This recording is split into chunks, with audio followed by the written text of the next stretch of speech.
Okay, Ms. Corson, thank you for meeting with me today. If you can just kind of give me some basic background information, how long you been doing this? I have been teaching for, I think this is my 20th year teaching. You gonna do anything special to celebrate that you've made it this long? After I get through this year, I don't know, maybe have to party this summer. Big 20. Yeah, your teaching career can almost legally drink. I know, that's pretty crazy if you think about it, to be honest. All right. So kind of walk me through a typical lesson. What if I came into your classroom and sat for the whole time? What would I see on an average day? We usually start out with some kind of a problem or two on the board to warm up with. That's kind of something that they can do with kind of just general problem solving, but sort of focuses them in the direction of where we're going to go. Or it might kind of loop back some information that we've been using in previous days that we're going to apply. So we kind of start out with kind of warming up that way and getting focused, and then we kind of get into, if it's geometry or algebra, kind of like what patterns are you noticing, you know, how do you kind of lead them as best I can into sort of discovering some of those qualities of shapes or patterns in graphs or whatever on their own, because it's kind of more meaningful to them if they can see it themselves. And then we usually write it up formally after we play around. We'll be like, here's your formal notes. These are the important key parts that you want to make sure that you put in there. Try to encourage them to use color and draw pictures and label and highlight. Not everybody takes advantage of that, but I do try to encourage it. I've got some people who make really beautiful notes that they've really made a whole book of it. And then I give them some practice where I just walk around the room and help anybody and let them work together. So would you say, sounds like in your notes, it's pretty student-centered, you kind of let them go and you're kind of a little hands-off? Yeah, and then I kind of make sure that when we come together to make notes that we write it up sort of together in a formal way, just to make sure that they did process the information that they need to kind of absorb. Okay, so for this, you chose to pick appointments. Is there something that excites you about that strategy? Yeah, I would like to get my 7th, they already have a lot of energy, some of them, Okay. and some of them are totally asleep. So I feel like this is a great way to kind of balance out that energy and get them up and moving around. And I'm not always great at using those types of activities as a teacher. I like it when they sit and think and, you know, problem solve and notice patterns, but I'm not always good about designing a lesson where they get up and move around. So that was appealing to me, because something different. Yeah. And like I told you when we had talked earlier, what I really like about this one is that they have those answers, so they know right away. They get that It's a instant way to feedback. check, yeah. Yeah, so I think that's really important. So you chose 7th hour. Is there anything in particular you're struggling with that class? I know you said they got a lot of energy. A lot of Anything energy, else? and the levels of the kids are incredibly diverse, where I do have a student who only can copy down what I write on a piece of paper. Wow. And then I also have kids who can do the lesson in like 5 minutes. So it's very different. Yeah, so with those varying levels, is there, do you offer like different assignments for them? Do you do anything to sort of differentiate? Or Sometimes I'll cut down assignments for kids that are struggling. I also have like I found some extra problem solving stuff and puzzle things where some kids that are done early, I can talk them into doing that, especially if they're a little bit competitive and they want to kind of work against each other. I just want to say thank you so much. Were they okay? They're perfect. Thank That you. one kid though just kidding. But that's It's a little bit of a handful, so thank you. I really It's appreciate no it. problem. Okay, so you're really, really big on pattern recognition, which I think is important. I think a lot of students think that it's just. It's a mystery. You just told me I'm going to try to remember it. And then I think the other thing is I like that you have them discover the form. I think it's more impactful when they discover it and they say, oh, now I remember that's why that worked. Yeah, I think that's really cool. When I come into your classroom to observe, is there anything that you want me to be looking for? Anything where you're like, I would love feedback on, like? Well, because I don't really do a lot of activities where they get up and move around a lot. Just like the whole, how it's implemented, the logistics are run, how could it be done a little bit more smoothly, like checking transitions. You know, sometimes that can be a little rough. So any ideas just to help smooth out those kind of active moments. Anything you're nervous about for this? Nah. Other No. than it might go really terrible, but that's all right. We'll just do the problems together in a different way, you know. After 20 years, You've seen it all, right? yeah. Okay.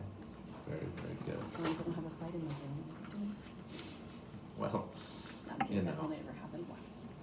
that's only happened never in one of my classes. I think that's the benefit of Mhm. being intimidating until they get to know me, right? I never had a fight in my classroom the whole time I worked in Kansas City, Kansas. My first fight was at Lawrence High School, and it was because I was in the hallway doing hall duty, and my para was in the room with the kids, but he had a hearing aid, so he could, but it wasn't turned on or something like that. He didn't hear it at the beginning. Yes, we love these kids. I know. What are you hoping to accomplish from this technique? How will you know that it was a successful implementation? I feel like it will be successful if, when they take their test, I've got more students who are able to complete the test successfully, because really that's what I want them to do. I want them to practice and learn and get that feedback if they're on the right track. So hopefully what we'll see is they'll be able to do the types of problems that are in that practice a little bit more confidently, because I still have a lot of people who are second guessing, like if they really know the characteristics or not, or, you know, they don't want to look up things in their notes. Yeah, I'm surprised because it sounds like you really do a nice job emphasizing the notes, making them colorful, making them useful. So you still have students that kind of don't want to take those Yeah, notes. they kind of want to take, well, they take them and then they just put them away. And they close their notebook, and then they get up there and they're like, I don't remember this. So I was like, that's why you wrote it down. Right. So just a trying to reason. like, and I know that part of that's because of COVID, we weren't really doing a good job. Maybe we couldn't always tell if they were taking notes or how they were working out things when they were at home. So I feel like with some classes, you still have to practice that. Like, well, we wrote it down. Could you look for it? You know, because it's easier to ask us. Yeah, something I really notice in my classes, even if they take the notes, they don't always take good notes. Yes. They think writing what I write is good notes. Mm-hmm. Look, it's in your notes. I go, yeah, I don't know what any of this means. Then, Okay, those aren't good notes. then. yeah, Let's and I talk try to about it. emphasize that you're not taking notes for me. I already have my notes. I already know how to do this. Yeah. I have a diploma hanging in my room and a massive student debt that says I know how to do this. Yeah, I think you already answered this next one. Sounds like you're gonna assess the learning kind of based on hopefully more students completing and feeling confident going into the test. Are there any other ways you're gonna assess how this activity goes? I think just to see how actively involved they are and how they're participating, or if I have people who are reluctant and dragging their feet, you know, so it'll just kind of depend on how that goes down. Do you think there'll be any hesitation, or do you? Yeah, do you I think there will yeah. be some groups that are pretty hesitant to do anything, but then I have some people who will participate, so hopefully it'll be enough that we can balance it out and get some people involved. So, have you thought about what you're gonna do if you just have one of those kids that's just like, I'm doing this, just done? No, just do it with them. Lots of smiles. Lots of smiles, lots of. Smile until they get so tired of you, they just want to do it. They just want It's you to go easier. away, right? That's right. Okay. Or try to pair them up with somebody that makes them feel a little bit more confident too. If you can encourage some pairs where you know that someone's gonna be able to kind of help out somebody else a little bit if they're not feeling Yeah. confident. And what I really like about this activity is they have to meet with 6 people. So, you know, what's kind of nice is they pick the ones they're comfortable with at first, and they Mhm. kind of get warmed up a little bit, and you know that they aren't just going to be hanging out with their buddies. I mean, Right. I mean, if they have 6, Well, the funny thing is I think if I divide them up into group A and B, all the friends are gonna wanna go together in A or B, and then they won't actually be paired with each other at all. then they won't actually realize what it means to be A and B. Yeah, so like that's an option maybe. Yeah, that's exciting. Well, if this is success, are you planning to maybe take some more activities or be Yeah. open to trying more things? Oh yeah, I think if this is something that works, I think it would be really nice to do with some of my advanced geometry classes. I think they would be pretty responsive, because they already like to participate a lot together, so. Okay, so yeah, sounds like you're pretty excited to get this going. You're interested to see how it goes. Aren't really nervous or anything. Things I'll be checking for is just giving you some feedback on maybe the transitions, other things you can do better. Obviously, I'm gonna try to highlight the good things you do. Yeah, so looks pretty good to me. What's a good day for me to come in? maybe, the block day, if that's Okay. cool. Come in on block day.